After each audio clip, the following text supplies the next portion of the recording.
I need to let the camera know who you are. So I want you to press down. Okay, 3, 2, 1. Hello guys, Francisco here with another video. Today we're introducing Chris Espinoza from FightCraft San Jose. Chris is a Muay Thai fighter and a blue belt in Brazilian Jiu-Jitsu. He's also a college student, and in this video he talks about what it's like to train while going to school. Chris will also share his experience from the last 5 years of training. Also, don't forget to subscribe and follow me on Instagram to support the channel. We added a bonus clip of me getting hit by Espinoza. I always wanted to know what it's like to get hit by an amateur Muay Thai fighter, and trust me, it's not fun.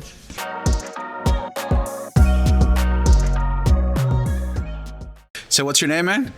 Christopher Espinoza. Christopher Espinoza, nice to meet you, man.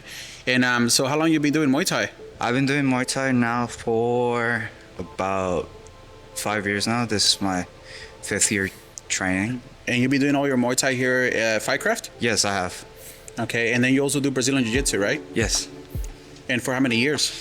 I've been training Jiu-Jitsu at the same time as Muay Thai for 5 years. 5 years, man.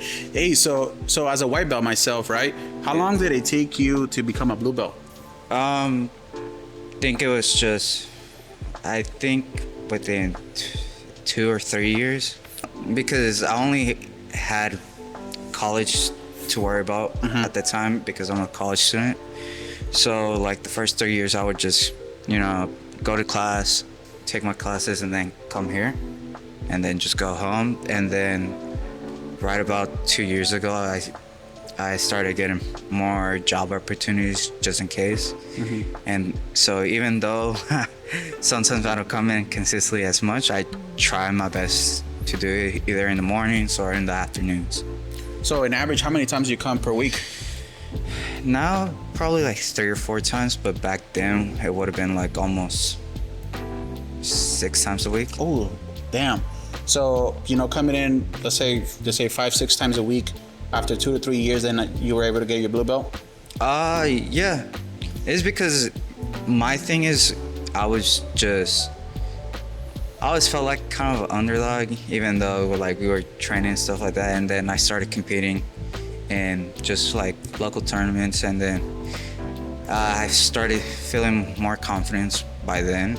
I was starting to like give the blue belts in my gym like a little bit of trouble at the time, and I knew I was kind of progressing more and more by then. So, all right, ready? 3. What percentage is this? 20, 25. 20, 25, okay. Okay, ready? 1, 2, 3. Oh, okay. Okay. Oh, okay. Good? That's good? Sure. I know you're doing Muay Thai and Brazilian Jiu-Jitsu. Which one do you consider better for self-defense? Or do you always have to have a combination of both? Say you have a combination of both, just because if it is just a one-on-one situation, it's better to take the opponent to the ground, just because if it is just one person trying to mug you and stuff like that, it's better to have them controlled, let's say just until the cops come or somebody else helps you out with it. But if it's like a multiple person situation, I say Muay Thai or even boxing too, just because you could cut angles, you could use your footwork to just kind of escape the situation. But in all actuality, the best self-defense, just run.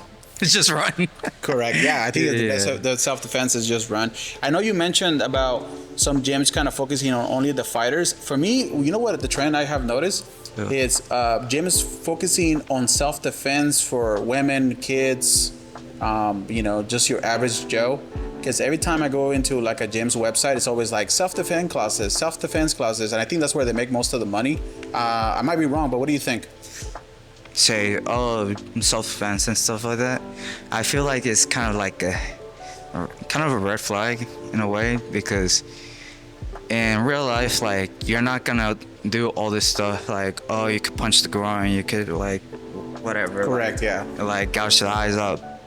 At the end of the day, that's not gonna happen, because if you don't practice it in a real life situation, you're gonna get hurt.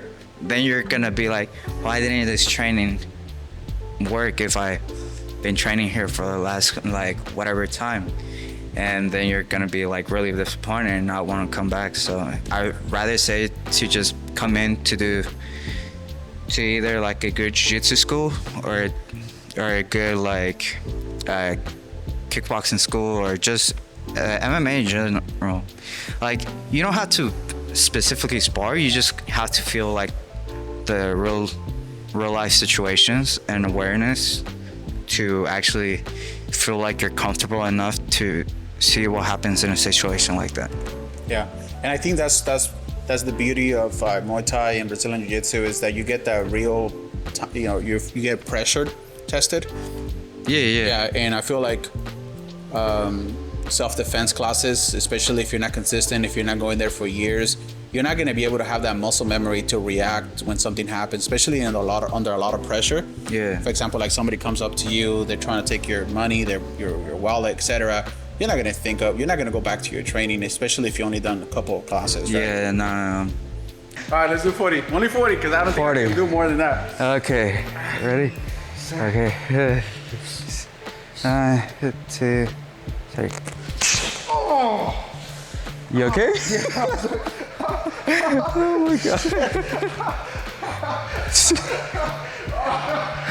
my god. Oh man. Have you ever had to use Muay Thai or Brazilian Jiu-Jitsu in real life? Just don't incriminate yourself, okay? No. I'm good. And plus, I was a minor back then, but. What you said? I didn't hear that. But yeah. Back then, when I was in high school, I started training here when I was 17 years old, but before then, like, I went to a high school that was pretty ghetto, and then I would try to avoid getting into fights, but there would be some situations where I would have to fight, but didn't know what to do. I was just swinging and prayed, basically. But then started training here, and I kind of stopped, like, okay, I don't really need to fight like out on the street. But there was like 2 times. There is, again, the first situation, do not drink alcohol. Oh, okay. That's one of them. It might be fun. I still do drink once in a while, but not that much, just because I do want to kind of keep longevity more in my career. Or not career, well, amateur career, and then if it goes better on in the future, then probably not drink as much, but I'm a dumb college kid, so that's what you're gonna do. But basically, one time it was, I think 2 days before my 22nd birthday, I went with a couple friends to go drink. And then on the way to, because we were first going to like 2 nightclubs, and then we were just kind of like finding somewhere to chill after. So on the way to the second nightclub, like this guy bumped into me, and I was like, what the hell? Because I was already a little bit tipsy by then. But I don't know, this is dumb. Because I knew I should have just walked away, but I'm like, in a tipsy state. What's the alcohol, state. Right? Like you said. Yeah. Don't mix your alcohol. There you go. I make the mistake every time of drinking tequila and Hennessy. Oh, there you go. Oh no. Well, we were walking by and he shoulder checked me. And in my head I was like, what the hell? And I turned around, it's like, and he wasn't in a drunken state where he said, oh, what are you gonna do about it? And then getting the look, I just said kind of piss off. And then he went to swing at me. Oh, so he swung at you? Yeah, he swung at me, and then literally I just kind of cleared my distance, and then while I was clearing the distance, I just threw a check hook at him, and then he just dropped. Oh. Yeah. And then the wrong guy, huh? It all happened kind of like a movie too, where once he dropped, I was like, oh. And then I looked at my friends, they're all like, and then not even like a couple seconds later, all I hear is, wee-oo, wee-oo, wee-oo. And I was like, ah. So basically, I'm like, dude, I can't believe I'm about to go to jail tonight. Because I'm like, I don't, like, I would never dealt with police before. I'm like, don't let it be this first time. But because people were there, people saw that he threw a punch at me. And then all At least that, you had some witnesses there that can back you up. if there's ever a situation, have witnesses there every time. Yeah. So the cops know you didn't do it first. So There you go. yeah, pretty much I was doing that. I talking to police. There's people who saw it. Oh, so the police did come for you. Yeah. Okay. Pretty much they thought that I knocked this guy out in prison, Okay. but people tell them, they're like, oh, okay, then you're good. But again, don't let alcohol control you. There you go. Makes sense. And then the second one was, I think, 2-3 months ago. Like This was recent. Yeah. I was waiting on the light rail to go to class, and while I was waiting there's this this junkie dude. He was in all red. He was probably like a gang member who was just junked out. But I remember I was just like, I have to deal with this again. So I was just looking at my phone, and then I just looked at him, and he looked at me, and he was like, what the are you looking at? I was like, just shaking my head, and then out of nowhere, I just look up, and I just see this. So I got struck here, and then I got struck in my eye. But then I was just like, all right, this was more of a one-on-one situation, so I threw a couple punches, and then he ended up trying to like suplex me, even though he couldn't carry the shit on me. But Did he have any training? no, he was like on drugs. When you're on drugs, you in your head you know how to fight, but basically I took him down. I didn't want to break my hand, so I just kind of palm striked them a bunch of times until the police came. Again, if the police comes, have people there to back you up. Yeah. And then, well, I had like a cut and a bruised eye, and the other dude, because I didn't want to break my hand. That's the thing. Whenever you get in a situation and you feel like you don't want to break your hand in general, just strike with the palm of your hand, because that's stronger than these things. Oh, really? So you just Yeah. like kind Kind of like Hit the bone here of your wrist. You just, I had like a black eye and a cut on my head. But I still went to class. But first I had to go to like. how do you explain that? Yeah. Yeah, it was funny, to be honest, because my professor was like, "Are you okay? What happened?" And I explained to him. So They said, I fell. No. And like my coach knows me that or my professor knows me that I fight, but I told him the situation, and then it's like, oh, we could take you to one of the offices. We have bandages in there and stuff like that. I was like, first off, if you're a fighter, and because for me, in my situation right now, I live with my mom just to help her out with bills.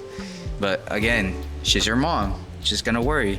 And if you come in with a black eye and a cut on your head, she's gonna be asking a lot of questions. Is she Hispanic? Yes. What type of Hispanic? We're Mexican. Oh, Mexican. Oh man, so you had it rough then. Yeah. No, my mom's She get cool. you with the chancla? Oh shit. No, she was cool. Like she was still stern and strict, but she like didn't. Chill. Huh? She's chill. Yeah, she's chill. Yeah, she didn't hit me with no chancla, but the cable wire. Nah, she's cool. My mom's cool at the end of the day. Even some people at the gym know who she is. She's sweet and everything like that. Oh, nice. But yeah, she She was like, what happened? What happened? What happened? I was like, calm down, calm down. So I just sat her in, like on the couch, and I explained it and stuff like that. He's like, why didn't you call me? Why didn't you call me? I'm like, at this point, it didn't even matter because I had to go to class that day. Yeah. So I'm like this. Wanna bend your knee to feel your thigh strong. Yeah. Hard. Ready? It's Okay. 25%, right? Yeah, 25%. Okay. All right, 3, 2, 1. Oh, okay. Okay. One of the things that I heard is that some fighters struggle because when they fight in the streets, some of these guys are out there expecting the same type of punches that you would get from sparring. Was that your experience? No. Hell no. Okay. Like, basically, I've heard people say, oh, what if he, because there's no rules. I'm like, I know there's no fucking rules. So that, like, there's no stopping me from, like, gouging your eyes out as well. Correct. Yeah, correct. All right. So here's another question. What people should look for when choosing a gym, either in Brazilian Jiu-Jitsu or Muay Thai, from your perspective? From my perspective, it would be, yeah, just look at the reviews. When you call in, if the reception guy is pretty cool and chill and gives you good responses, everybody's like kind to you and stuff like that, then it's cool. But there's some gyms that will be like I don't want to deal with him, like da da da da. Okay. That happened to me. That happened to me. So I had two different situations. The first one, I reached out to this guy, and he knows who I am now because I saw him liking my Instagram. But so I had reached out to him, and I said, "Hey man, I'm over 300 pounds. I'm trying to lose weight. I'm trying to get to the gym." He's like, "Yeah, don't worry about it. I'll text you next week." Never texted me. Texted him back, texted him multiple times, never got back to me, which I understand. It's not easy. Let me tell you something. You need a lot of patience to deal with a guy like me because, and that's why I really appreciate Coach Lucas.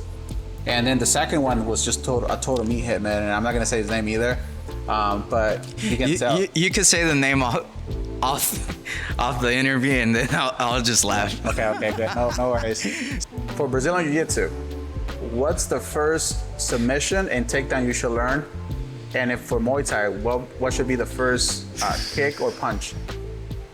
Or elbow or knee? Well, for Muay Thai, the basic thing we will teach you first is the hands, and obviously the jab is the most important punch in my opinion, just because it is basically what sets up your shots, what sets up the distractions, everything like that. Kick, I'd say push kick, specifically in a self-defense situation, you could push them away just to gain your distance. But for competition, I'll just say low kick, just because later on throughout the rounds, they're gonna not be walking right at the end of the day, so that will give you a bigger advantage. But for Jiu-Jitsu, the first takedown that you'll probably learn is a single leg takedown. It's basically the most not basic, but it's the foundation of what other takedowns you'll learn at the end of the day. First submission that I remember learning was an armbar. Armbar, okay. Yeah, but I'd say the best submission to learn is a rear naked choke. Okay, all right, let's do 40. Let's do 40. 40? Yeah, okay. not too hard, man. Okay. 1, 2, 3.